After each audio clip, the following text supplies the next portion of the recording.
প্রয়াত গোলাম আজমির মেজ ছেলে এবং সাবেক সেনা সদস্য ব্রিগেডিয়ার জেনারেল আব্দুল্লাহিল আমান আজমি সংক্রান্ত একটি ভয়ঙ্কর তথ্য সামনে এসেছে।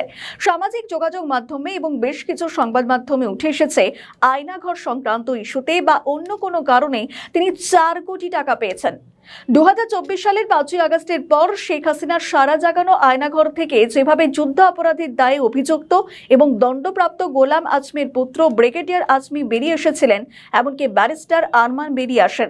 তিনি চলে গিয়েছেন সংসদে, জামায়াতে ইসলামী টিকিটে তিনি সংসদে গিয়েছেন। ব্রিগেডিয়ার জেনারেল আজমি এখন আন্তর্জাতিক অপরাধ ট্রাইব্যুনালে তাকে আটকে রাখার দায়ে আয়নাঘরে নির্যাতনের অভিযোগে মামলায় সেনা সদস্যদের যে বিচার চলছে সেখানে স্বাক্ষর প্রমাণ করে যাচ্ছেন, কিন্তু পরে উঠে আসে তিনি মোটেই আয়নাঘরে আটক ছিলেন না।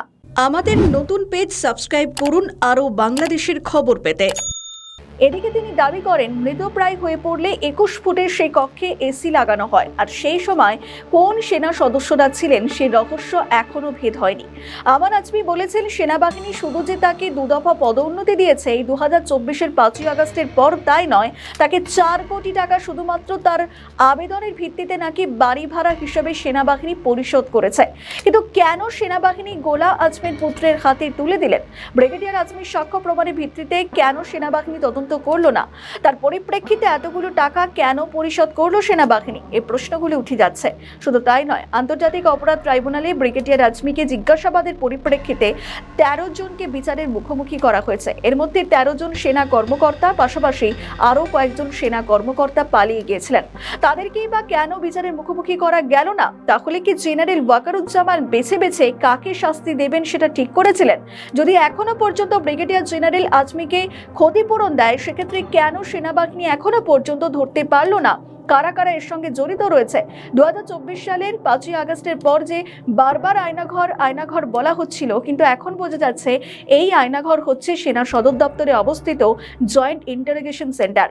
কিন্তু এখন জানা যাচ্ছে শেখ হাসিনার আমলে কিন্তু এটা তৈরি নয়, 11 সরকারের সময় নাকি তৈরি করা হয়েছিল এই সেল। এমনকি এখানে তারেক রহমানকেও ভয়াবহ নির্যাতনের শিকার হতে হয়।